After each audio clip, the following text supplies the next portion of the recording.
Setelah gadis itu pergi, Lu Yun menggelengkan kepalanya tak berdaya, merasa kasihan pada gadis-gadis muda ini. Pada usia yang sama dengan Hua, dia seharusnya penuh dengan sinar matahari dan sikap positif, tetapi begitu dia melakukan kesalahan mendasar seperti itu, hidupnya pada dasarnya akan hancur. Hanya bisa dikatakan bahwa pendidikan saat ini kurang berbuat banyak dalam mempopulerkan aspek tersebut. Namun, semakin disembunyikan, semakin mudah merangsang rasa ingin tahu dan psikologi pemberontak. Berbicara tentang siswa sekolah menengah, Lu Yun tiba-tiba teringat pada Sun Xiaochu. Saat dia kembali dari Gunung Tiandang terakhir kali, gadis itu sepertinya berkata pada dirinya sendiri bahwa besok adalah hari ulang tahunnya. Hadiah apa yang harus saya persiapkan? Setelah berpikir sejenak, Lu Yun tiba-tiba menamparkan keningnya. Ya, benar-benar mengejutkan. Keesokan harinya. Ketika Lu Yun datang ke rumah Sun, dia dapat dengan jelas merasakan bahwa Sun Jinrong dan yang lainnya jauh lebih pendiam dibandingkan sebelumnya. Tidak bisa menyalahkan mereka. Di masa lalu, mereka hanya berpikir bahwa Lu Yun adalah seorang dokter ajaib dan saudara ipar dari penguasa ilahi Yuntian, namun kemudian mereka mengetahui bahwa Lu Yun adalah penguasa ilahi Yuntian. Sungguh eksistensi yang tertinggi. Duduk di depan mereka seperti ini, bagaimana mungkin Anda tidak tersanjung? Lu Yun juga tidak berdaya dalam hal ini. Meskipun dia berulang kali mengisyaratkan bahwa mereka tidak boleh memiliki beban psikologis apapun, Sun Jinrong dan yang lainnya tetap ingin bersikap hormat. Itu adalah Sun Xiaochu. Masih sama seperti sebelumnya, dia memeluk lengan Lu Yun dan memanggil, Tuan Lu, dengan manis, yang membuat Sun Jinrong dan yang lainnya ketakutan sampai mati. Saya sangat menantikan hadiah Tuan Lu. Sun Xiaochu melepaskan lengan Lu Yun dan dengan senang hati mengambil kotak hadiah dari tangannya.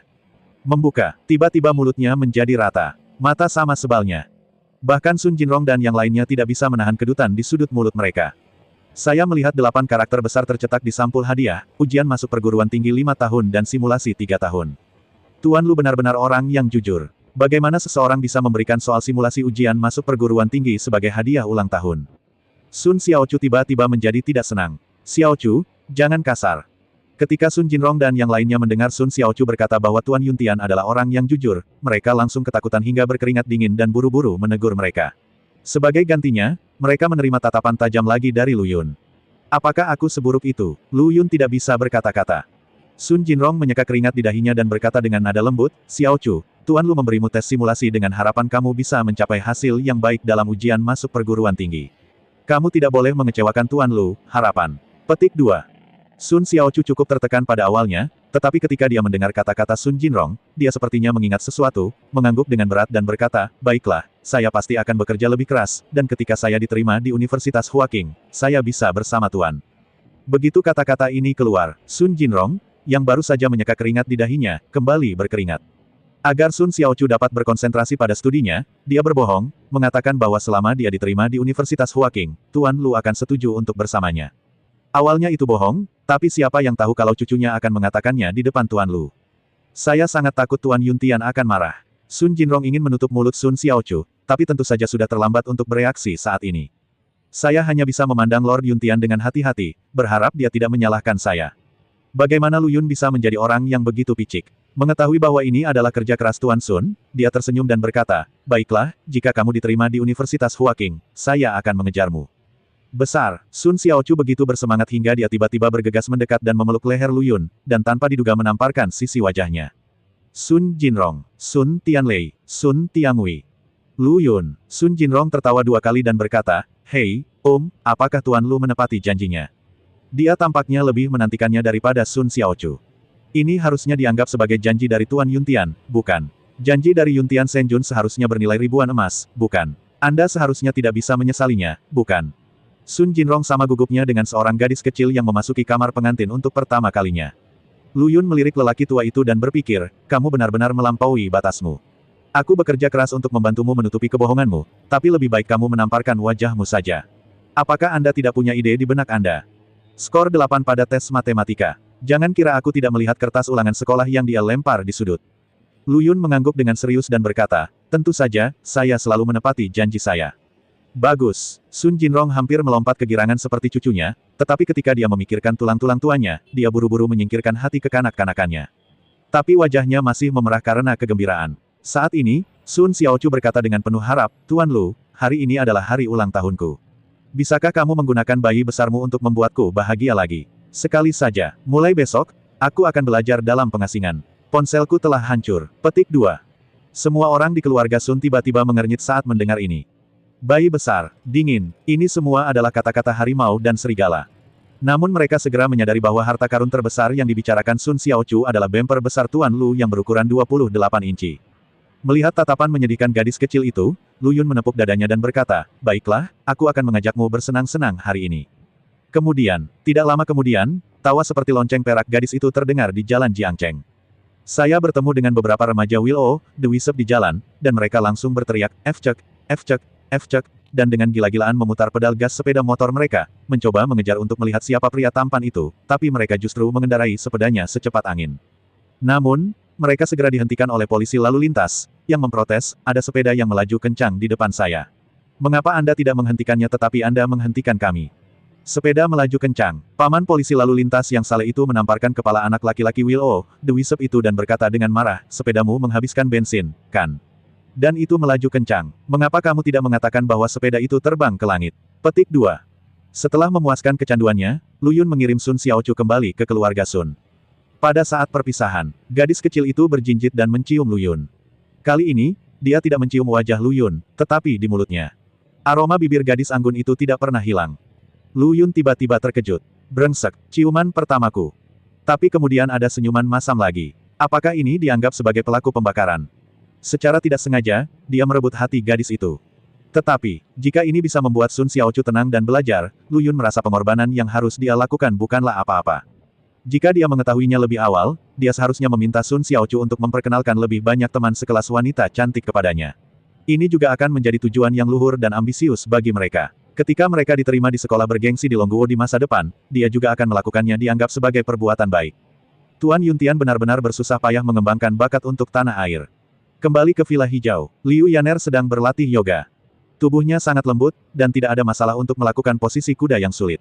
Ketika Liu Yaner hendak maju terus, Lu Yun mengajukan diri dan berlari dan berkata, "Saya akan melakukannya, saya akan melakukannya, saya akan melakukannya, saya akan melakukannya, Saudari Yaner, aku akan melakukannya, tolong kamu." Saat dia berbicara, dia memegang bahu Liu Yan dan membantunya menekan tubuh bagian atas ke bawah, sambil dengan ragu-ragu bertanya, "Saudari Yaner, tahukah kamu apa yang sedang dilakukan saudari ketujuh sekarang? Kenapa? Menurutmu ketiga saudara perempuan kita tidak cukup baik padamu, dan kamu tidak sabar untuk bertemu saudara perempuan lainnya?" Liu Yaner menggoda Lu Yun sambil menyeka keringat di tubuhnya dengan handuk. "Hehe, aku hanya bertanya karena penasaran." Lu Yun berkata sambil tersenyum.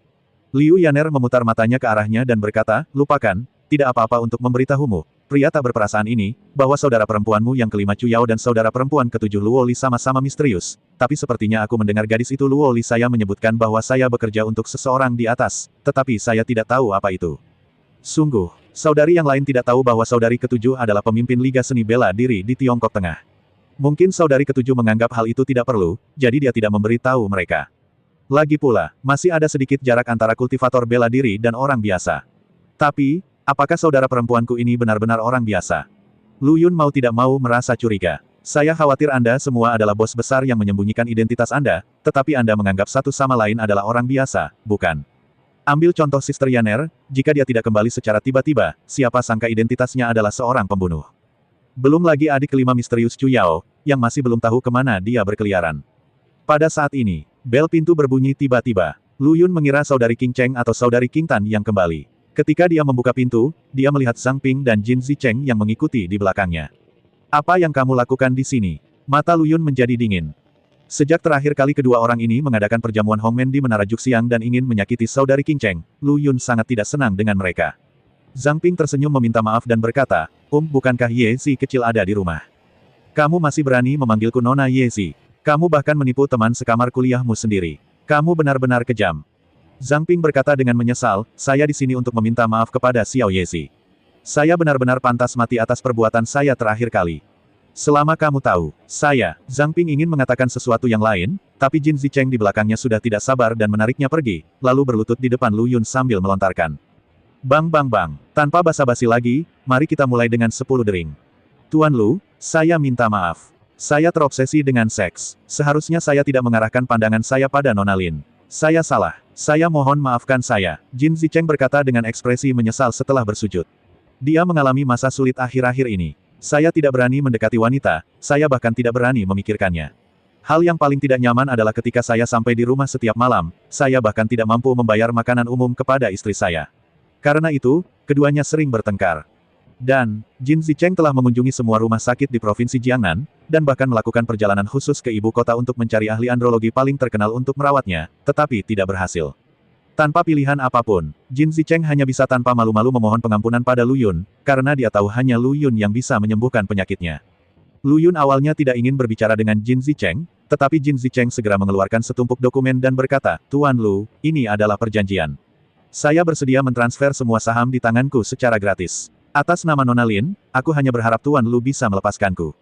Semua saham akan dialihkan atas nama adikku. Yah, semuanya. Jin Zicheng mengangguk dengan berat. Dia tidak ingin menanggung rasa sakit seperti itu lagi. Selama Lu Yun bisa pulih, dia tidak akan ragu untuk mengirim seluruh grup Jin pergi. Lu Yun terdiam. Beberapa hari yang lalu, Sister Qing Cheng sedang memikirkan cara untuk membuka pasar di ibu kota provinsi. Jika dia dapat mengambil alih grup Jin, itu akan menjadi terobosan besar. Namun saat ini ada masalah besar, yaitu keluarga Ye di ibu kota provinsi, yang mungkin tidak mudah untuk ditangani. Lu Yun baru-baru ini mendengar Sister Qing Cheng mengeluh bahwa pasar produk perawatan kulit di Jiangcheng tampaknya sangat terkena dampaknya, dan sumber dampaknya adalah beberapa perusahaan produk perawatan kulit di ibu kota provinsi.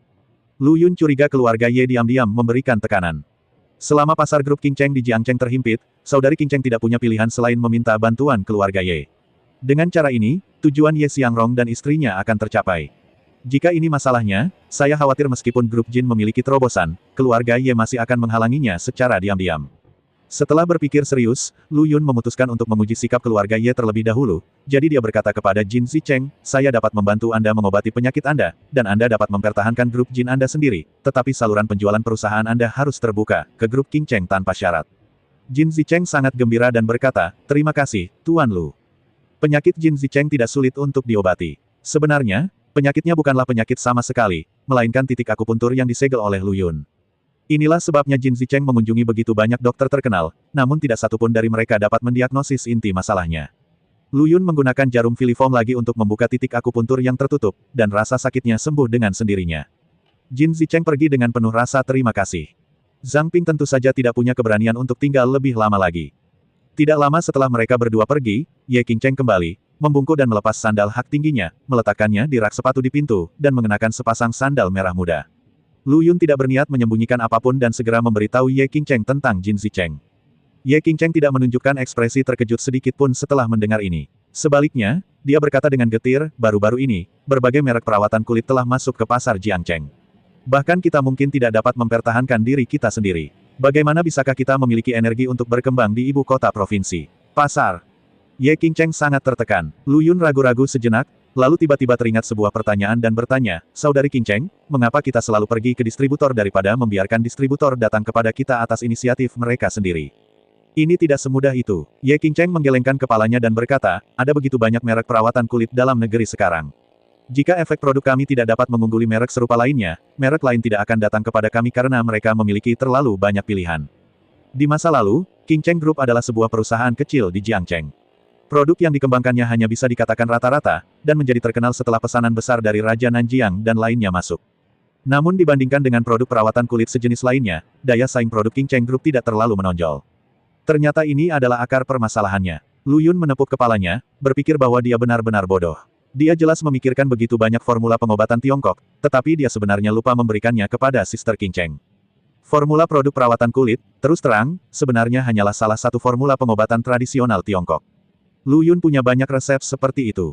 Melihat leher angsa Sister Qing Cheng yang seputih salju dan ramping, Lu Yun berinisiatif untuk menekan bahu dan lehernya, dan berkata sambil tersenyum, Saudari, percayalah, saya pasti akan memberi Anda kejutan besar. Ye Qing Cheng tidak terlalu memperhatikan, tapi menutup matanya dan diam-diam menikmati pijatan Lu Yun. Meski bahu dan lehernya sudah tidak sakit lagi, teknik pijat Lu Yun begitu indah sehingga ia merasa sangat nyaman setiap kali menekannya, terutama saat arus hangat mengalir dari bahu dan lehernya ke tempat lain. Wajah Ye Qing Cheng segera menjadi cerah, dan masih banyak lagi yang ingin dia katakan. Xiao Lu Yun, ikut aku untuk makan bersama, orang tuaku besok. Ye Qing Cheng tiba-tiba berkata. Dia mengucapkan kata, orang tua, dengan sangat canggung, seolah dia belum terbiasa. Ye Qing Cheng telah berhubungan dengan Ye Xiangrong dan istrinya akhir-akhir ini. Bagaimanapun, mereka adalah orang tua kandungnya. Selama dia tidak diizinkan menyerahkan hidupnya saat ini, Ye Qing Cheng masih sangat senang berkomunikasi dengan mereka. Lu Yun tertegun sejenak dan berkata, saya khawatir bukan itu maksudnya, kan? Itu pendapat pribadiku. Niat awal Ye Xiangrong dan istrinya adalah membiarkan Ye Qing Cheng pergi ke sana sendirian, tapi Ye Qingcheng memutuskan untuk membawa Lu Yun bersamanya hanya untuk mengungkapkan sikapnya kepada mereka. Saya dapat mengenali Anda sebagai orang tua, tetapi saya tidak akan pernah menyerah pada kehidupan saya saat ini. Hari berikutnya, di sebuah hotel kelas atas di ibu kota provinsi, Ye Xiangrong dan istrinya sudah duduk di dalam kotak menunggu. Bersama mereka, ada seorang pemuda yang lembut. Nama pemuda tersebut adalah Ouyang Minghao, yang baru saja kembali dari belajar di Jepang. Keluarga Ouyang miliknya adalah teman keluarga dari keluarga Ye. Oleh karena itu, Ye Xiangrong dan istrinya sangat menyukai pemuda ini dan berencana menggunakan kesempatan ini untuk memperkenalkannya kepada Ye Qingcheng. Minghao, ketika Qingcheng datang, kamu harus berperilaku baik. Jiang Lan berkata sambil tersenyum. Ouyang Minghao mengangguk, dengan beberapa harapan di dalam hatinya. Ye Xiangrong dan istrinya sama-sama sangat tampan, dan putri mereka, yang telah berpisah selama 25 tahun, pasti tidak jauh berbeda. Mereka bertiga menunggu beberapa saat, dan pelayan akhirnya membawa Ye Qingcheng masuk. Mata Ouyang Minghao tiba-tiba menjadi cerah. Ketika dia belajar di luar negeri di Jepang, dia mencicipi banyak wanita Jepang.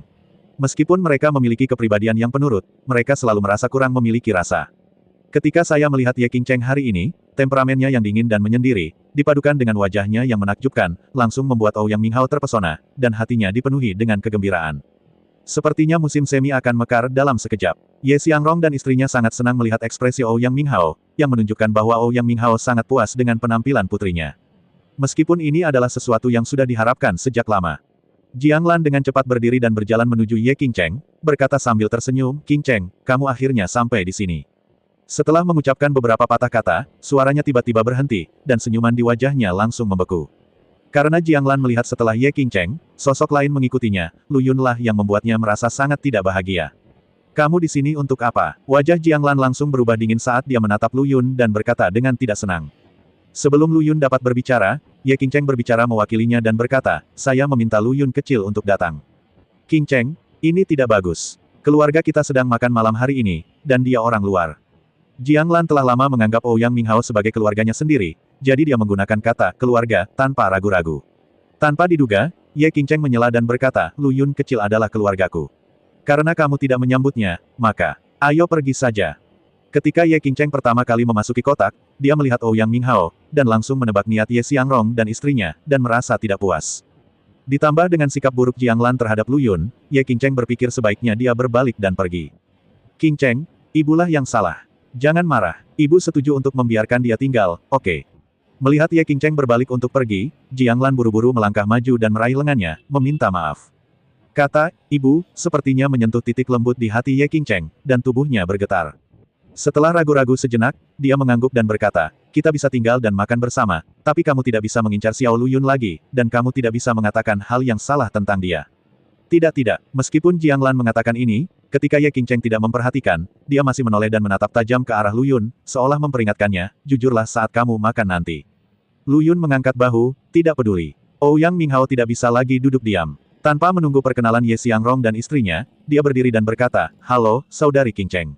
Nama saya Ouyang Minghao. Ini adalah pertemuan pertama kami. Tolong beri saya nasihat." Petik 2. Dia memiliki suara yang lembut dan senyuman yang elegan. Pasangan Ye sangat puas setelah melihatnya. Laki-laki harus memanfaatkan kesempatan ini dan mengambil inisiatif. Namun, Ye Qingcheng mengerutkan kening, menatap tangan terulur Ouyang Minghao, dan tidak berniat berjabat tangan dengannya, dan berkata, "Aku tidak begitu mengenalmu, jadi panggil saja aku Ye Qingcheng." Kata-kata Ouyang Minghao, "Saudari Qingcheng," barusan membuat tubuh Ye Qingcheng merinding. Dia merasa sangat tidak nyaman, jadi dia tidak menatap tajam ke arah Ouyang Minghao. "Qingcheng, kamu." Ye Xiangrong dan istrinya tiba-tiba tampak malu, tetapi Ouyang Minghao tidak marah sama sekali. Sebaliknya, dia berinisiatif membantu Ye Qingcheng sambil tersenyum dan berkata, "Paman dan Bibi, jangan salahkan Qingcheng. Kami baru saja bertemu. Itu saja, normal. Ini hanya menunjukkan bahwa Qingcheng adalah gadis yang berperilaku baik. Dengar, kamu sangat bijaksana. Meskipun kamu diabaikan, kamu masih memikirkan orang lain." Semakin banyak pasangan Ye memandang Ouyang Minghao, mereka semakin menyukainya, dan mereka yakin bahwa selama mereka menghabiskan lebih banyak waktu bersama, putri mereka pasti akan menyukai Ouyang Minghao. "Namamu Lu Yun, kan? Senang bertemu denganmu." Ouyang Minghao sama sekali tidak mengingat apa yang baru saja terjadi, atau dia berpura-pura tidak mengingatnya, dan malah berjalan ke arah Lu Yun sambil tersenyum. Tentu saja ia melihat bahwa hubungan antara Lu Yun dan Ye Qingcheng tidaklah sederhana, namun untuk menunjukkan keanggunannya, ia tetap berinisiatif untuk berjabat tangan dan berbicara dengan Lu Yun. Lu Yun tersenyum dan berkata, "Seberapa bahagianya kamu?" Petik 2, petik 2. Ouyang Minghao mencoba yang terbaik untuk mempertahankan sikapnya, tetapi dia masih tidak bisa menyembunyikan kedutan di sudut mulutnya. Anak ini, apakah dia sengaja mempermalukan dirinya sendiri? Hati Ouyang Minghao tidak bahagia, dan kekuatan di tangannya secara tidak sadar meningkat sedikit. Ketika dia belajar di luar negeri di Jepang, dia belajar taekwondo selama 2 tahun, jadi tangannya lebih kuat dari orang biasa, dan dia pikir dia bisa memberi Lu Yun keunggulan. Tapi ekspresi Guan Lu Yun tetap tidak bergerak, seolah dia tidak menganggapnya serius sama sekali. Ouyang Minghao menjadi lebih marah dan mengerahkan kekuatan lagi. Kali ini dia mengerahkan hampir seluruh kekuatannya di telapak tangannya, mencoba melihat ekspresi kesakitan Lu Yun. Tapi ekspresi Lu Yun tetap tidak berubah. Mata Ouyang Minghao berubah sedikit, dan sebelum dia terkejut, kekuatan mengerikan tiba-tiba menghantamnya, hampir menghancurkan tulang metakarpalnya. His, lepaskan aku. Ouyang Minghao tersentak dan sudah mencoba yang terbaik untuk menahannya, tapi dia tetap tidak bisa menahan diri untuk tidak berteriak. Wajah Ye Xiangrong tiba-tiba menjadi gelap dan dia berteriak membantu. Nak, apa yang kamu lakukan? Mengapa kamu tidak segera melepaskannya? Jiang Lan juga melotot. Mereka hanya melihat Ouyang Minghao berteriak kesakitan, tetapi mereka tidak melihat bahwa Ouyang Minghao lah yang pertama kali menunjukkan kekuatannya. Tentu saja, Lu Yun tidak mau menjelaskan, dan melepaskan tangan Ouyang Minghao sambil mencibir. Demi Sister King Cheng, dia tidak mau repot-repot berdebat dengan mereka. Kali ini dia memberi peringatan kepada Ouyang Minghao dan mengatakan kepadanya bahwa dia tidak mudah diajak main-main. Jiang Lan mengusap telapak tangan merah Ouyang Minghao dengan sedih, sambil menatap Lu Yun dengan kesal dan berkata, Minghao hanya berinisiatif untuk menunjukkan kebaikannya kepadamu. Tidak apa-apa jika kamu tidak menghargainya. Mengapa kamu meremas tangannya begitu erat? Memaksa, sungguh biadab. Dia tidak mengatakan apapun terlalu kasar, karena dia khawatir putrinya akan marah dan pergi. Biasanya, kata-kata seperti tidak berpendidikan dan vulgar akan mulai disemprotkan ke kepala Lu Yun. Tentu saja, aku senang dia menahan diri. Jika tidak, bahkan jika dia adalah ibu Ye Qingcheng dan membuat Lu Yun marah, Lu Yun akan tetap bergegas dan memberinya mulut besar. Tidak apa-apa, haha, tidak apa-apa. Aku tidak akan berdebat dengan orang barbar seperti itu. Ouyang Minghao baru saja kehilangan muka dan hanya bisa mencoba yang terbaik untuk mengembalikan citra murah hati, jadi meskipun dia sangat membenci Lu Yun, dia tetap berpura-pura acuh tak acuh saat ini. Trik ini sangat efektif untuk Tuan dan Nyonya Ye. Ketika mereka menangkapnya, mereka memujinya karena terpelajar, dan seterusnya. Tapi dari sudut pandang Ye Qingcheng, dia merasa sangat munafik. Setelah beberapa saat, makanan disajikan. Beberapa orang untuk sementara mengesampingkan ketidaknyamanan tadi dan mulai mengobrol. Jiang Lan terutama mengajukan pertanyaan dan Ouyang Minghao yang menjawab. Minghao, kamu belajar di luar negeri di Jepang. Jurusan apa yang kamu pelajari? Jiang Lan bertanya. Ouyang Minghao menjawab, saya memperoleh gelar Master Ganda di bidang ekonomi dan manajemen dari Universitas Toyo. Gelar Master Ganda, cek-cek, sungguh luar biasa. Lalu ketika kamu kembali kali ini, apakah kamu berencana untuk mengambil alih perusahaan ayahmu? Ye Xiangrong juga bertanya. Itu saja, ayah saya telah memberi saya tanggung jawab atas proyek cabang. Saya yakin saya dapat melakukan pekerjaan dengan baik di cabang. Sungguh luar biasa. Di Provinsi Jiangnan, tidak banyak talenta muda dan menjanjikan seperti Anda. Ketika putra kami lulus perguruan tinggi, Anda harus membantu kami merawatnya. Ye Xiangrong dan istrinya memuji Ouyang Minghao sambil diam-diam mengamati ekspresi Ye Qingcheng. Bukankah tujuan menanyakan pertanyaan-pertanyaan ini untuk menunjukkan kepada Ye Qingcheng sisi terbaik dari Ouyang Minghao? Mereka mengira Ye Qingcheng akan tertarik dengan kelebihan Ouyang Minghao, tapi... Xiao Lu Yun, iga babi asam manis di sini enak sekali. Cobalah segera. Ye Qingcheng memberi Lu Yun sepotong iga babi asam manis dan melihatnya selesai makan sambil tersenyum. Adapun percakapan antara 3 orang lainnya, sepertinya dia tidak mendengarnya sama sekali. Mereka bertiga tiba-tiba merasa tertekan. Banyak bicara hanya membuang-buang kata.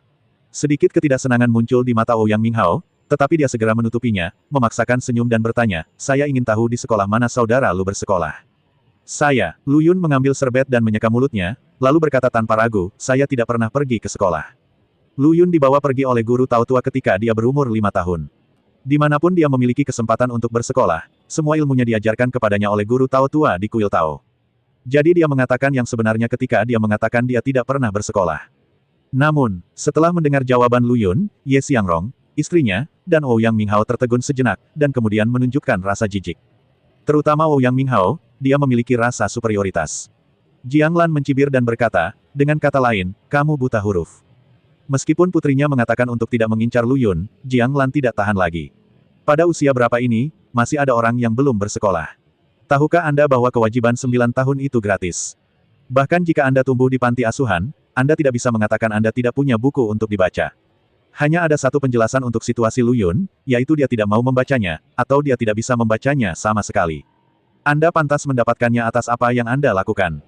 Menghadapi tatapan sinis ketiga orang itu, Lu Yun sama sekali tidak marah. Sebaliknya, dia menggelengkan kepalanya secara terbuka dan berkata, saya tidak buta huruf. Saya masih bisa mengenali beberapa kata. Apakah ada 50? Ouyang Minghao secara naluriah berkata, tetapi kemudian dia berkata dengan sikap sok, lihat mulut besarku. Aku benar-benar minta maaf, saudara Lu, jika apa yang aku katakan tadi menyinggung perasaanmu, tolong jangan melepasnya. Meskipun dia mengatakan ini, ekspresinya sama dengan Tuan dan Nyonya Ye, penuh ejekan dan munafik seperti yang dia inginkan. Bagaimana mungkin Ye Qingcheng tidak melihat keanehan di antara mereka? Saat dia akan meledak, dia tiba-tiba merasakan sebuah tangan terulur dari bawah meja dan mencubit pahanya yang Ye Qingcheng tahu itu tangan Lu Yun, jadi dia tetap diam, tapi merasa tangan kotor itu semakin berlebihan dan hampir menyentuh bagian pribadinya. Ye Qingcheng akhirnya tidak bisa menahan kepalanya dan menatap Lu Yun. Xiao Lu Yun, apakah kamu begitu tidak berperasaan? Orang lain mengejekmu seperti ini, tapi kamu masih tega menyentuhku. Jika bukan karena ada orang lain di tempat kejadian, Ye Qingcheng pasti ingin menarik telinga Lu Yun dan memberinya pelajaran. Merasakan tatapan Ye Qingcheng, Lu Yun menarik kembali tangannya sambil mencibir. Faktanya, tujuan dia melakukan ini hanyalah untuk tidak membiarkan Sister Qingcheng membela dirinya. Namun di mata Ye Xiangrong dan yang lainnya, pemandangan ini membuat Ye Qingcheng merasa bahwa Lu Yun telah kehilangan mukanya, jadi dia menatap Lu Yun dengan marah. Sungguh menyenangkan mendengarnya. Ouyang Minghao merasa bahagia, dan dia merasa semakin berharap bisa memenangkan Ye Qingcheng. Tampaknya dia akan menemukan lebih banyak kesempatan seperti ini untuk mempermalukan anak laki-laki bernama Lu dan memperdalam ketidaksukaan Ye Qingcheng padanya. Ouyang Minghao memikirkan hal ini, dan kemudian dia terkejut saat mengetahui bahwa Lu Yun benar-benar berinisiatif untuk menggerakkan wajahnya ke arahnya dan membiarkannya memukulnya. Dengarkan saja, Lu Yun berkata, Tuan Muda Ouyang adalah siswa terbaik yang telah kembali dari belajar di luar negeri, dan kebetulan saya tidak mengerti beberapa patah kata pun. Saya ingin tahu apakah Tuan Muda Ouyang dapat mengajari saya. Begitu kata-kata ini keluar, semua orang memasang ekspresi aneh. Bahkan Ye Qingcheng memandang Lu Yun dengan heran dan mengeluh dalam hatinya, Lu Yun kecil, ada apa denganmu? Topik buta huruf jelas sudah berakhir, mengapa kamu masih berinisiatif untuk mengangkatnya? Jika Anda tidak mengerti sepatah kata pun, maukah Anda pulang dan bertanya kepada saya? Ye Qingcheng sedang dalam suasana hati yang tertekan. Ouyang Minghao tertegun sejenak, lalu sadar kembali dan berkata, haha, jika saudara Lu memiliki kata-kata yang tidak kamu ketahui, tanyakan saja, saya akan menjawabnya untukmu dengan sabar. Dia telah hidup lebih dari 20 tahun, dan dia belum pernah bertemu orang yang mempermalukan dirinya sendiri seperti Lu Yun. Tuan dan Nyonya Ye juga berkata, iya, sikap ini sangat baik. Mengapa kamu begitu kasar? Akan menyenangkan jika Minghao mengajarimu beberapa kata lagi. Setiap orang harus lebih beradab. Mata pasangan itu penuh dengan senyuman. Bukan karena kesan mereka terhadap Lu Yun benar-benar berubah, tetapi karena ini jelas merupakan kesempatan untuk menjatuhkan Lu Yun dan mengangkat Ouyang Minghao, mengapa tidak melakukannya? Yang terpenting adalah kesempatan ini diserahkan oleh Lu Yun sendiri. Tuan dan Nyonya Ye sangat bangga. Lu Yun berdiri dan meninggalkan kotak, pergi ke counter untuk meminta pena dan kertas. Ye Qingcheng juga ingin keluar bersamanya dan berbicara, tetapi Lu Yun mendorongnya ke kursinya. Jianglan membantu memegang tangan Ye Qingcheng dan berkata, Qingcheng, Lu Yun hanya ingin belajar. Bukankah lebih baik jika kamu memberitahu dia beberapa kata lagi? Biarkan saja dia. Ye Qingcheng tidak bisa berkata apa-apa lagi. Lu Yun keluar sebentar, dan setelah sekitar 2 atau 3 menit, dia kembali ke kamar pribadi dengan membawa sebuah daftar. Tuan Muda Ouyang, saya hanya tahu cara menulis kata-kata ini, tapi saya tidak tahu cara mengucapkannya, jadi saya menuliskannya di daftar ini. Anda bisa mengajari saya cara mengucapkannya. Haha. Hal-hal kecil tetaplah hal kecil. Ouyang Minghao tersenyum dengan rasa superioritas, tetapi setelah membuka daftarnya, wajahnya langsung berubah menjadi hijau. Apakah kamu bercanda? Ouyang Minghao tiba-tiba berdiri, mempertahankan sikapnya hampir sepanjang hari, dan menghilang tanpa jejak pada saat ini. Itu benar-benar karena anak laki-laki bernama Lu ini terlalu penindas. Melihat kemarahan tiba-tiba Ouyang Minghao, pasangan Ye terkejut dan bingung. Ketika mereka melihat daftarnya, ekspresi mereka juga berubah. Saya melihatnya tertulis dengan jelas di daftar. Aku adalah kamu. Sisi Hucu. Konyol. Anjing. Ye Qingcheng awalnya dalam suasana hati yang sangat tertekan, tetapi setelah melihat kata-kata yang tertulis di daftar ini, dia tidak bisa menahan senyum dan menatap Lu Yun dengan samar. Xiao Lu Yun, kamu jahat sekali. Wajah ketiga orang lainnya berkedut, terutama Ouyang Minghao yang wajahnya jelek seperti makan kotoran. Tapi Lu Yun mendorong lebih jauh dan berkata dengan bercanda, kamu adalah siswa terbaik yang belajar di Jepang. Menurutku tingkat budayamu tidak jauh lebih tinggi dariku. Ngomong-ngomong, berbicara tentang siswa internasional, aku kenal seorang gadis bernama Liu Xiaoyue. Apakah kamu ingin memperkenalkanku padamu? Master seni internasional, Liu Xiaoyue. Sudut mulut Ouyang Minghao tiba-tiba bergerak lebih keras, dan matanya yang marah sepertinya ingin menelan Lu Yun. Lupakan saja, Minghao, jangan berdebat dengan orang seperti ini. Bukankah kamu mengatakan bahwa kamu membuat janji dengan beberapa teman untuk pergi ke Taman Osmanthus untuk menikmati bunga Osmanthus? Kamu hanya ingin mengajak Qing Cheng jalan-jalan, berjalan. Setelah Ouyang Minghao digoda oleh Lu Yun, dia akan marah ketika Jiang Lan tiba-tiba merapikan segalanya dan berkata.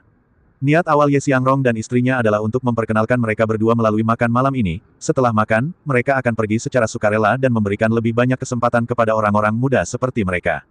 Perjalanan ke Taman Osmanthus sebenarnya disarankan oleh Ye Xiangrong dan istrinya, sehingga memungkinkan Ouyang Minghao untuk mengatur permainan terlebih dahulu. Hanya saja kemunculan Lu Yun adalah sebuah kecelakaan. Ye Qingcheng menunjukkan perlawanan dan berkata, lupakan, aku tidak akan pergi. Saudari Qingcheng, jarang sekali kamu bersikap begitu anggun, jadi tidak ada salahnya berjalan-jalan, kata Lu Yun sambil tersenyum. Melihat dia mengatakan ini, Ye Qingcheng hanya bisa menganggukkan kepalanya, tapi dia meraih lengan Lu Yun dan berkata, kamu tetap bersamaku. Wajah Tuan dan Nyonya Ye jelek. Mata Ouyang Minghao juga muram, tetapi dia tetap menelepon dan memberitahu teman-temannya yang telah membuat janji sebelumnya bahwa dia akan segera keluar. Taman Osmanthus adalah tempat pemandangan gratis. Sekarang adalah musim mekarnya Osmanthus. Daerah ini berjarak 10 mil dan aroma Osmanthus emas mengalir. Taman Osmanthus tidak jauh dari sini, hanya 10 menit berjalan kaki. Sekelompok pemuda dan pemudi sudah berdiri di depan pintu. Dilihat dari pakaian mereka, mereka tahu bahwa mereka adalah murid dari keluarga kaya. Orang kaya generasi kedua bernama Tuan Hei melangkah maju dan memeluk Ouyang Minghao, sambil tertawa dan berkata, haha, Tuan Ouyang adalah orang yang sangat sombong. Dia benar-benar membuat kami menunggu di sini begitu lama.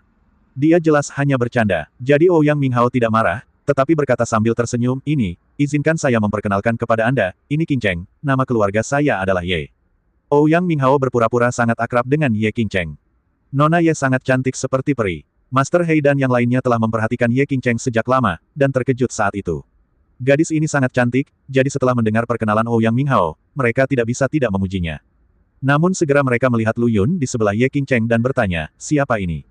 Orang yang tidak relevan. Ouyang Minghao terlalu malas membuang waktu untuk Lu Yun dan berkata, ayo masuk. Tuan Hai menatap Lu Yun sambil berpikir, tapi tidak banyak bicara. Tak lama kemudian sekelompok orang memasuki Taman Osmanthus. Osmanthus adalah salah satu dari 10 bunga tradisional kerajaan naga kita yang terkenal. Ada banyak varietasnya. Yang paling representatif adalah Osmanthus emas, Osmanthus perak, Osmanthus merah, Bay Laurel, Del. Bisa bening dari debu dan bisa menyebar jauh dan lebar jika tebal, sehingga dikenal juga sebagai 9 Osmanthus. Ia dikenal sebagai Lixiang. Berjalan di jalan setapak yang ditumbuhi pohon Osmanthus beraroma manis di kedua sisinya, Ouyang Minghao mengagumi bunga dan mengobrol. Banyak wanita kaya yang bepergian bersamanya tiba-tiba menunjukkan kekaguman, seolah terkesan dengan pengetahuan mendalam Ouyang Minghao. Tapi Ouyang Minghao sama sekali tidak menyukai mereka. Sebaliknya, dia mengarahkan pandangannya pada Ye Qingcheng, berharap mendapat pujian darinya, bahkan hanya dengan melihatnya saja sudah cukup. Namun, ketika dia melihat wajah Ye Qingcheng yang acuh tak acuh dan dingin, fantasi Ouyang Minghao langsung hancur. Dr. Lu, apakah Anda juga datang untuk menikmati bunga Osmanthus? Pada saat ini, suara yang jelas dan manis tiba-tiba terdengar, dan kemudian seorang gadis dengan penampilan halus dan sosok tinggi berlari ke arah Lu Yun dengan gembira. Itu adalah Shen Jingyi. Lu Yun tersenyum dan berkata, aku baru saja selesai makan dan pergi jalan-jalan dengan adikku. Oh, ternyata dia adikmu. Shen Jingyi tampak lega, dan berinisiatif menyapa Ye Qingcheng sambil tersenyum. Halo, nama saya Shen Jingyi. Ye Qingcheng, adik perempuan baptis Lu Yun. Ye Qingcheng juga memperkenalkan dirinya. Entah disengaja atau tidak, dia menekankan bahwa dia adalah saudara perempuan baptis Lu Yun, dan ketika dia berbicara, dia memeluk lengan Lu Yun sebagai demonstrasi. Wajah Shen Jingyi membeku, tapi segera dia memeluk lengan Lu Yun yang lain dan berkata sambil tersenyum manis, Dr. Lu, bolehkah saya menikmati bunga Osmanthus bersamamu? Lu Yun tersenyum pahit dan berkata, kamu memeluk lenganku erat-erat, apakah aku berani untuk tidak setuju? Kalau begitu ayo pergi bersama. Shen Jingyi mengambil tindakan sendiri dan tidak pernah melepaskan pelukan Lu Yun. Adegan ini langsung membuat Tuan Hei dan pemuda kaya lainnya tercengang. Mereka semua berada di lingkaran yang sama dengan Shen Jingyi, jadi mereka secara alami mengenal satu sama lain, dan beberapa dari mereka mengejar Shen Jingyi, tetapi Shen Jingyi sangat sombong dan tidak pernah menganggapnya serius. Tetapi, adegan yang terjadi sebelum mereka menyegarkan pemahaman mereka tentang Shen Jingyi. Ternyata bukan karena Shen Jingyi sombong, tapi karena Shen Jingyi tidak menyukai mereka. Tidak mungkin dia bisa sombong di depan pria yang disukainya. Meskipun dia tahu bahwa Lu Yun sudah didampingi oleh seorang wanita cantik, dia tetap menempel padanya tanpa malu-malu. He Sao dan yang lainnya merasa tertekan dan terkejut pada saat yang sama. Apa asal-usul anak laki-laki bernama Lu ini? Shen Jingyi memanggilnya, Dokter Ajaib Lu. Apakah dia benar-benar seorang dokter ajaib? Tuan muda awalnya ingin bertanya kepada Ouyang Minghao, tetapi ketika dia berbalik dan melihat wajah suram Ouyang Minghao, dia dengan bijak memilih untuk tetap diam. Tampaknya anak laki-laki bernama Lu ini telah membuat Tuan Muda Ouyang sangat marah. Sekelompok orang sama sekali tidak berminat untuk menikmati bunga, mereka sangat tertekan. Namun, suasana tertekan ini tidak berlangsung lama, dan segera mereka menunjukkan ekspresi sombong. Karena mereka melihat seseorang labirin. Ma Ze berasal dari keluarga Ma di Provinsi Jiangnan. Ayahnya, Ma Sun, adalah karakter yang kejam. Dia berasal dari posisi bawah tanah dan dikenal sebagai Tuan Ma di jalan. Hal yang paling menakutkan adalah Tuan ketiga Ma ini adalah seorang seniman bela diri. Alasan mengapa Tuan Hei dan yang lainnya berbangga atas kemalangan mereka adalah karena ada kabar bahwa Ma Ze saat ini sedang mengejar Shen Jingyi, putri dari keluarga Shen. Menariknya, pada saat ini, Shen Jingyi sedang memegang lengan Lu Yun melihat pemandangan ini, dan tentu saja konflik tidak dapat dihindari. Faktanya seperti yang diharapkan Tuan Hei dan yang lainnya. Ma Ze tiba-tiba berteriak ketika dia melihat Shen Jingyi memegang lengan seorang pria. Shen Jingyi, siapa pria ini? Ma Ze bergegas mendekat, matanya gelap. Dia sudah lama menganggap Shen Jingyi sebagai wanitanya, dan hanya masalah waktu sebelum dia menaklukkannya. Sekarang melihat wanitanya memegang lengan pria lain, bagaimana mungkin Ma Ze tetap acuh tak acuh? Teriakan dinginnya segera menyebabkan wajah Shen Jingyi sedikit berubah, dan dia berkata, hubungan apa yang aku miliki dengan Dokter Ilahi Lu tidak ada hubungannya denganmu. Ini adalah jawaban naluriah Shen Jingyi, tapi kemudian dia melepaskan lengan Lu Yun dan menambahkan, Dokter Lu menyelamatkan nyawa ayahku. Dia adalah dermawan keluarga Shen kami. Dia tidak takut Ma Ze akan cemburu, tapi dia akan melibatkan Lu Yun. Shen Jingyi telah melihat Lu Yun membunuh Dewa Alis Kuning, dan tahu bahwa Lu Yun bukanlah orang biasa, tapi dia tidak yakin mana yang lebih kuat atau lebih lemah, Lu Yun atau masanya. Jadi demi kehati-hatian, lebih baik tidak menimbulkan masalah pada Dokter Ilahi Lu. Dermawan, menurutku dia adalah seorang kekasih. Namun, Shen Jingyi jelas meremehkan kecemburuan pria itu. Ma Ze mendengus dingin dan menatap tajam ke arah Lu Yun, tapi detik berikutnya, dia terkejut. Dia tidak sengaja melihat Ye Qingcheng yang dihalangi oleh tubuh Lu Yun. Melihat dari samping saja sudah membuat jantung Ma Ze berdebar kencang. Sungguh profil ilahi. Ma Ze bergerak beberapa langkah, dan ketika dia melihat seluruh wajah Ye Qingcheng dengan jelas, dia bahkan lebih terkejut. Wanita ini sebenarnya sedikit lebih cantik dari Shen Jingyi. Sial, pria bernama Lu ini cantik sekali. Ma Ze tampak semakin tidak senang saat dia melihat ke arah Lu Yun. Lu Yun secara alami menyadari kecemburuan Ma Ze, dan tiba-tiba menarik Shen Jingyi ke dalam pelukannya, menyentuh pinggang lembutnya dan berkata, Jingyi, apa gunanya menjelaskan kepada orang jahat? Ayo pergi. Pinggang gadis itu adalah area sensitif, dan wajah cantik Shen Jingyi tiba-tiba memerah.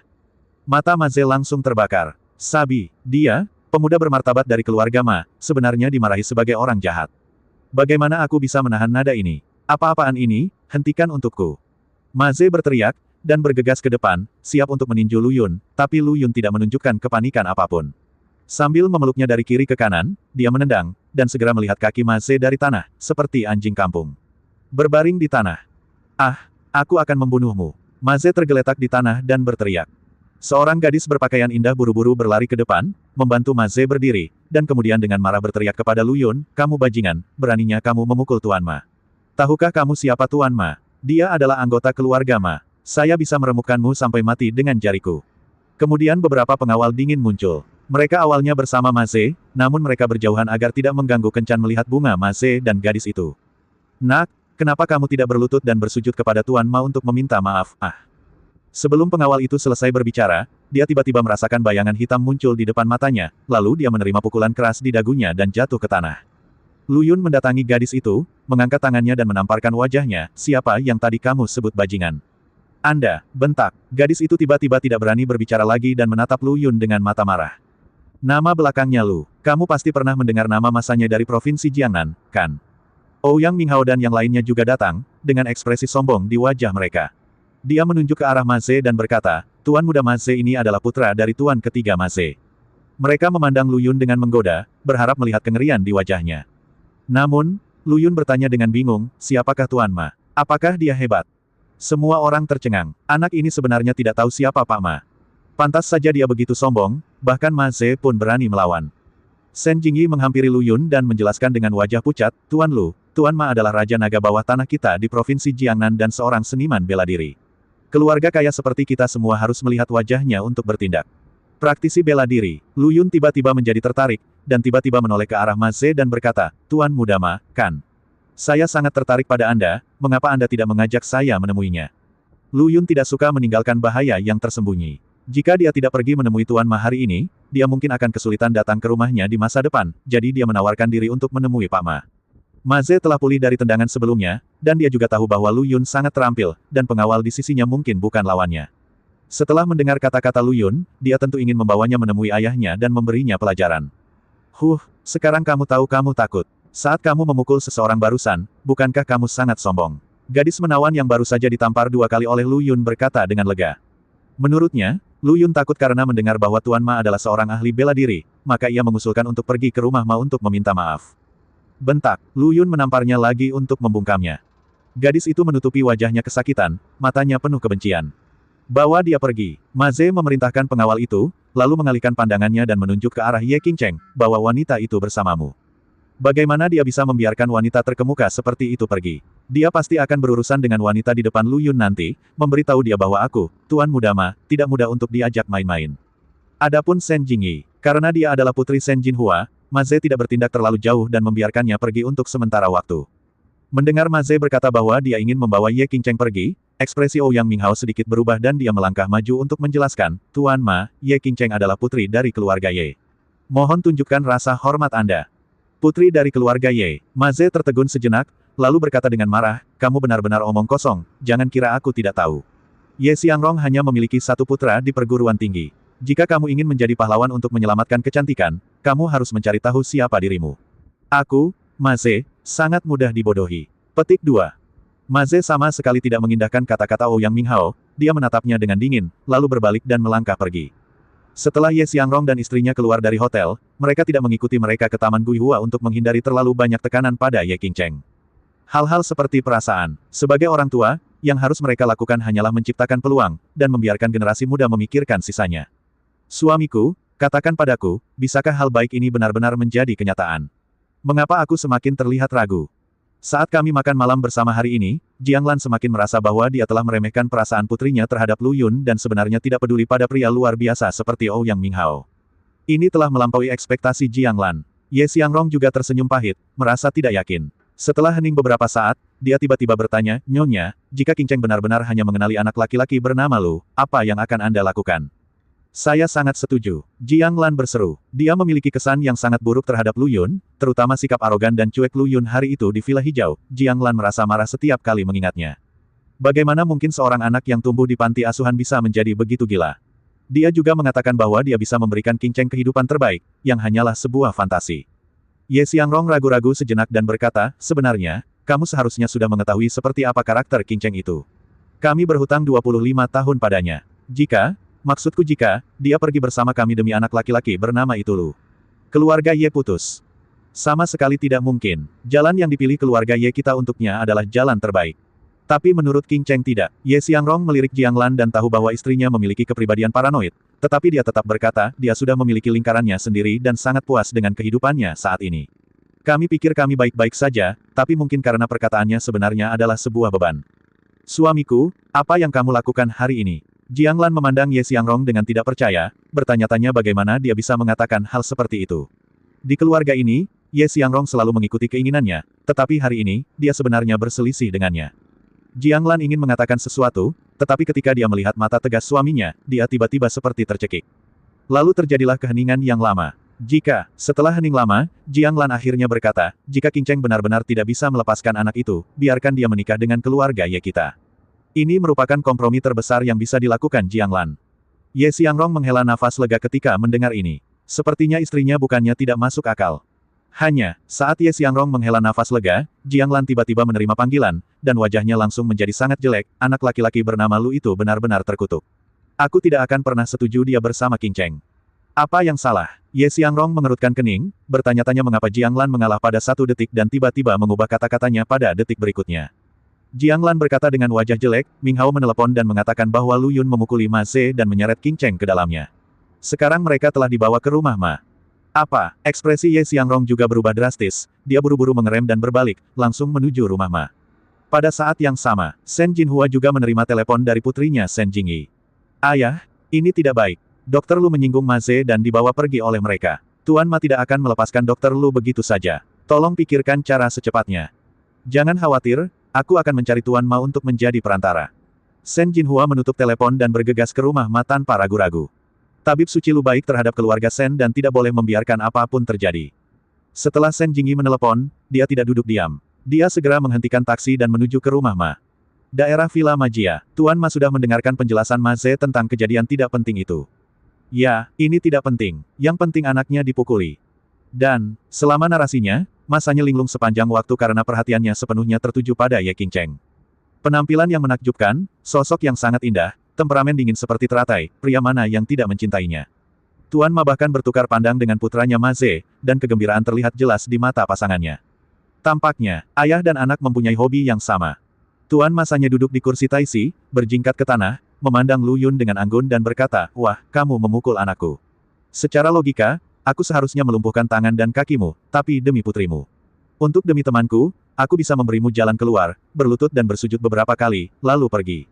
"Lalu apa?" Lu Yun bertanya. Kemudian, Tuan Ma mencibir dan melirik ke arah Ye Qingcheng sebelum melihat ke arah Lu Yun lagi, "Kalau begitu tinggalkan pacarmu di sini dan layani kami ayah dan anak dengan baik sepanjang malam. Tentu saja aku akan membiarkan dia pergi dengan selamat besok." Dia tidak bisa menahan diri untuk tidak melihat ke arah Ye Qingcheng lagi, senyumannya berangsur-angsur menjadi tidak normal, dan Ma Ze di sampingnya tidak bisa menahan tawa aneh. Ayah dan anak itu sangat gembira ketika mereka mengira produk unggulan seperti itu akan segera menjadi milik mereka. Saya benar-benar tidak sabar. Merasakan tatapan serakah dari kedua orang itu, wajah cantik Ye Qingcheng menjadi pucat dan dia meraih erat lengan Lu Yun. Pada saat ini, sesosok tiba-tiba masuk dari luar pintu dan berkata, "Tuan ketiga, Tuan dan Nyonya Ye Xiangrong ingin bertemu dengan Anda." "Apa yang mereka berdua lakukan di sini?" Tuan Ma mengerutkan kening, katakan pada mereka, "Saya tidak ada waktu luang sekarang." Ma Ze tiba-tiba teringat sesuatu dan berbisik, "Ayah, ketika saya baru saja menangkap wanita ini, anak laki-laki dari keluarga Ouyang sepertinya menyebutkan bahwa dia adalah putri dari keluarga Ye. Putri Jianglan." Mata Tuan Ma tiba-tiba tenggelam dan dia menatap Ye Qingcheng lagi. Dia terkejut. Pantas saja wanita ini tampak familiar. Ternyata dia mewarisi gen luar biasa dari wanita muda tercantik di Provinsi Jiangnan. Biarkan mereka masuk. Setelah mempertimbangkan cukup lama, Tuan Ma akhirnya setuju untuk bertemu Ye Xiangrong dan istrinya. Jianglan bergegas masuk dengan marah. Ketika dia melihat Lu Yun, dia menamparkan wajahnya tanpa mengucapkan sepatah kata pun. Bentak. Tamparan Jianglan tidak jatuh ke wajah Lu Yun, tetapi terhalang oleh punggung tangannya. Jianglan sangat marah dan berkata dengan cepat, "Apakah ini yang kamu katakan bahwa kamu akan menjaga Qingcheng dengan baik? Apakah ini yang kamu katakan kamu akan memberinya kehidupan yang terbaik? Apakah ini yang kamu katakan bahwa waktu akan membuktikan segalanya? Saya pikir kamu hanya seorang kamu bahkan tidak tahu kapan Qingcheng dibunuh oleh pembuat onar." "Bu, ini bukan salah Xiao Lu Yun." Ye Qingcheng ingin menjelaskan kepada Lu Yun bahwa jelas Ma Ze lah yang mengambil tindakan lebih dulu, tetapi Jianglan menyela dengan dingin dan berkata, "Jika itu bukan salahnya, salah siapa?" "Qingcheng, mulai hari ini, aku tidak akan melakukannya, mengizinkanmu berhubungan dengan orang ini lagi. Jangan kembali ke Jiangcheng untuk kontak apapun, tinggal dewa saja di rumah Ye, kami akan membantumu mengatur semuanya." "Mama, diam." Jianglan menunjukkan kekuatan yang belum pernah terjadi sebelumnya.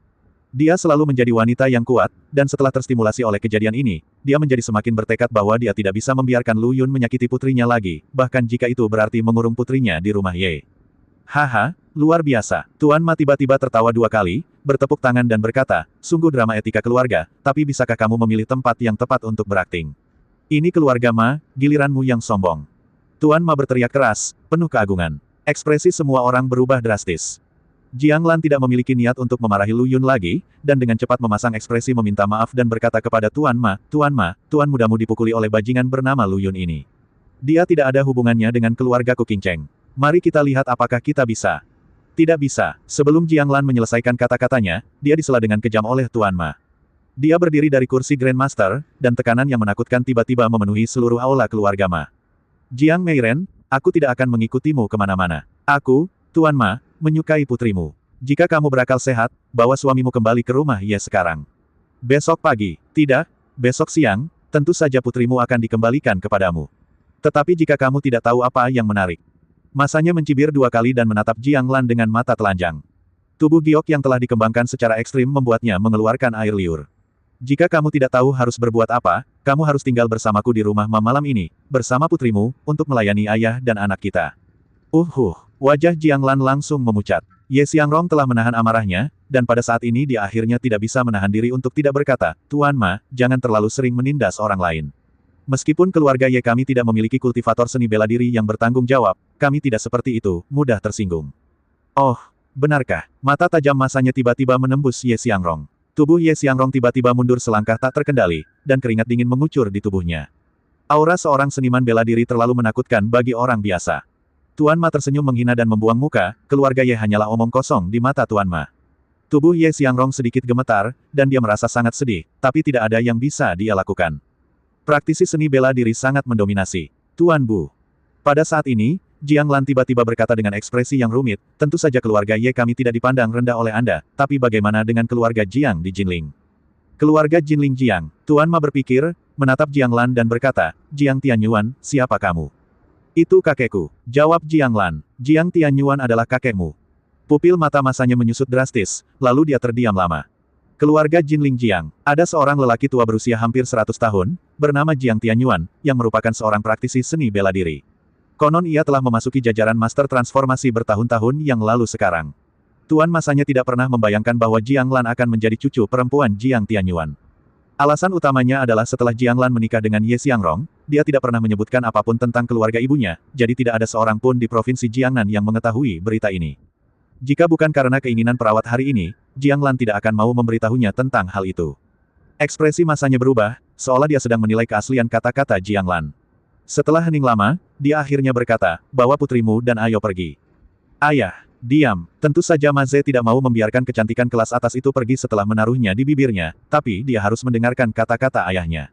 Ma Ze bukanlah seorang ahli bela diri, jadi dia tidak dapat memahami suasana hati ayahnya saat ini. Mengapa Tuan Ma begitu bersedia? Tapi dia tidak sanggup bertaruh. Semakin Anda memasuki seni bela diri, semakin Anda akan menyadari betapa menakutkannya master transformasi. Dia adalah makhluk yang dapat membunuh orang dari jarak jauh, dan dapat menghancurkan keluarga Ma hanya dengan satu tangan. Tidak ada gunanya mengambil resiko sebesar itu hanya demi kecantikan sementara. Jadi Pak Ma akhirnya memilih untuk berkompromi, tapi kemudian dia berkata, putrimu boleh pergi, tapi anak laki-laki ini harus tetap di sini. Saya akan memotong tangan dan kakinya, dan saya tidak akan membiarkan anak saya dipukuli dengan sia-sia. Dia menunjuk ke arah Lu Yun, seolah dia siap melampiaskan semua ketidakbahagiaannya pada Lu Yun. Jiang Lan mendapatkan apa yang dia minta dan berkata sambil mencibir, saya tidak keberatan. Anak ini sombong. Tuan Ma harus memberinya pelajaran dan mengajari dia bagaimana berperilaku. Jika Xiao Lu Yun tidak pergi, aku juga tidak akan pergi. Ye Qingcheng tiba-tiba memeluk erat lengan Lu Yun dan berkata dengan tegas. Qingcheng, orang ini pasti harus membayar sejumlah harga karena mengalahkan Tuan Ma. Kamu harus cepat mengikuti kami dan berhenti peduli dengan hidup dan mati bajingan ini. Kata Jiang Lan dengan wajah dingin. Saya tidak. Sikap Ye Qingcheng sangat tegas. Saudari Qingcheng. Pada saat ini, Lu Yun tiba-tiba menyentuh kepala Ye Qingcheng dan berkata sambil tersenyum penuh kasih sayang, sebaiknya kamu pergi dengan orang tuamu dulu. Aku akan baik-baik saja, aku janji. Tetapi, patuhlah, atau aku akan menamparkan pantat kecilmu. Petik 2, petik 2. Karakter Ye Qingcheng sebenarnya sebagian besar diwarisi dari Gen Jiang Lan. Begitu sesuatu ditentukan, itu tidak akan mudah berubah. Dia tahu jika dia pergi kali ini dan meninggalkan Lu Yun kecil di sini sendirian, Lu Yun kecil akan mendapat masalah. Oleh karena itu, dia bertekad untuk tidak pergi. Meskipun Ye Qingcheng tahu di dalam hatinya bahwa meskipun dia tinggal di sini, itu tidak akan membuat perbedaan sedikit pun, tapi dia tetap ingin tinggal dan berbagi kesulitan dengan Xiao Lu Yun. Saudari Qingcheng, kamu menjadi semakin tidak patuh. Lu Yun melakukan apa yang dia katakan, dan dia mengulurkan tangannya dan menamparkan bagian halus Ye Qingcheng dengan 2 tamparan keras. Bang-bang, sakit sekali. Namun meski begitu, Ye Qingcheng tidak berkompromi, tapi menatap Lu Yun dengan keras kepala, tidak pernah menyerah. Adegan ini membuat Ye Xiangrong dan istrinya cemas dan marah. Yang membuat mereka cemas adalah meski sudah mendapat persetujuan Tuan Ma, namun putri mereka enggan pergi. Yang membuat mereka marah adalah bocah lelaki bernama Lu ini berani memanfaatkan putri mereka di hadapan mereka. Aku benar-benar harus memotong tangan anak ini. Masanya dan putranya memiliki mata yang berapi-api dan sangat cemburu, terutama lekuk tamparan saat jatuh, yang hanya menambah bahan bakar ke dalam api mereka. Mengapa tangan itu bukan milikku? Saudari Qingcheng menolak untuk pergi, jadi Lu Yun hanya bisa tersenyum pahit, dan diam-diam mengucapkan mantra ketika dia tidak memperhatikan. Patuhlah, aku akan segera menyelesaikan masalahnya. Lu Yun berkata dengan lembut. Kali ini, Ye Qingcheng tidak melawan, tetapi mengangguk dengan aneh, dengan ekspresi kebingungan di matanya yang jernih. Ye Xiangrong dan istrinya sangat gembira saat melihat ini, mengira putri mereka akhirnya tercerahkan. Jiang Lan buru-buru meraih tangan Ye Qingcheng dan pergi. Sebelum keluar, dia berbalik untuk menatap Lu Yun dan berkata sambil mencibir, Nak, jangan bilang aku tidak masuk akal. Sebagai seorang penatua, aku menyarankanmu untuk membuat permintaan maaf yang bagus. Mungkin kamu masih bisa mempertahankan hidupmu. Kehidupan. Setelah itu, pergi. Ada keheningan di aula sejenak. Tuan Ma duduk bersandar di kursi, menyilangkan kaki, memandang Lu Yun seperti atasan, mengetukkan jarinya ke sandaran lengan kursi, dan berkata, kamu tidak perlu aku mengajarimu apa yang harus dilakukan, bukan? Suaranya tidak nyaring, bahkan sedikit dalam, tetapi kekuatan dominan yang dimiliki seorang seniman bela diri terungkap sepenuhnya. Ini disebut momentum. Faktanya, masanya mendominasi Provinsi Jiangnan dan hanya mengambil tindakan sekali, yaitu lebih dari 20 tahun yang lalu. Tapi sekali saja sudah cukup. Sejak penyerangan itu, semua kekuatan besar di Provinsi Jiangnan mengetahui bahwa masanya adalah seorang seniman bela diri, jadi setiap kali mereka bertemu dengannya, mereka akan bersikap sopan. Tanpa usaha ekstra, masanya akan mengirim pasukan bawah tanah Provinsi Jiangnan dengan mudah dikalahkan kontrol. Selama Tuan Ma mengubah wajahnya, tidak peduli betapa bangganya kekuatan di Provinsi Jiangnan, mereka akan ketakutan setengah mati. Pemuda di depannya sudah gila sehingga dia pasti akan berlutut ketakutan dan memohon pengampunan di detik berikutnya. Ini adalah pemikiran batin masanya. Namun, di luar dugaannya, Lu Yun tidak hanya tidak berlutut, melainkan menatapnya dengan wajah penuh ejekan dan berkata, jika kamu tidak memberitahuku, aku benar-benar tidak tahu harus berbuat apa. Mengapa tidakkah kamu tunjukkan padaku bagaimana cara melakukannya? Wah, tulangmu gatalkan. Tahukah kamu apa artinya menjadi ahli bela diri? Melihat sikap Lu Yun, Ma Ze meraung marah, tapi melihat Tuan Ma melambaikan tangannya untuk memberi isyarat agar dia mundur. Lu Yun tidak menjawab. Tuan Ma melanjutkan, wajar jika anak muda bersikap sombong, tetapi kesombongan yang berlebihan berarti menggali kubur Anda sendiri. Menurut Anda siapa yang akan menyelamatkan Anda hari ini? Masanya tampak tersenyum, namun matanya tiba-tiba menjadi lebih tajam, menggaruk tubuh Lu Yun seperti pisau tajam. Lu Yun sama sekali tidak menyadarinya. Setelah berpikir sejenak, dia berkata, mengapa kamu harus menunggu seseorang untuk menyelamatkanmu? Tidak bisakah aku menyelamatkan diriku sendiri? Menyelamatkan diri sendiri. Pastor Masanya dan putranya saling memandang, lalu tertawa. Ma Ze hampir tertawa dan berkata, hahaha nak, kamu benar-benar ingin menggodaku sampai mati. Kamu tidak berpikir bahwa keahlian kecilmu adalah lawan ayahku, bukan?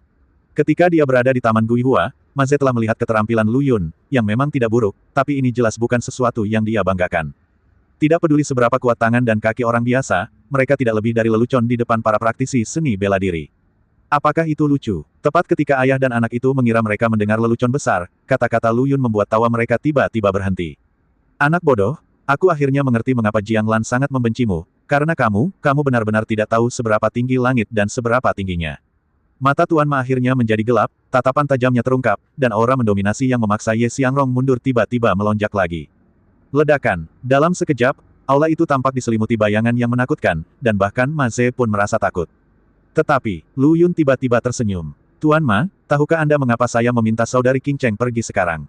Itu karena saya takut darah Anda akan mencemari mata indahnya. Setelah Lu Yun selesai berbicara, dia melangkah maju selangkah demi selangkah. Aura mendominasi yang dikeluarkan oleh Tuan Ma, bukannya memaksanya mundur, malah langsung padam seperti lilin yang tertiup angin. Segera setelah itu, ledakan, momentum yang lebih menakutkan dan tak tertandingi melonjak, namun momentum ini tidak datang dari masanya, melainkan dari Lu Yun. Kamu, apakah kamu juga seorang seniman bela diri? Ayah dan anak itu tiba-tiba menjadi pucat karena ngeri. Jika aura yang dikeluarkan Tuan Ma barusan seperti gunung yang berguncang, maka aura Lu Yun saat ini seperti langit yang runtuh.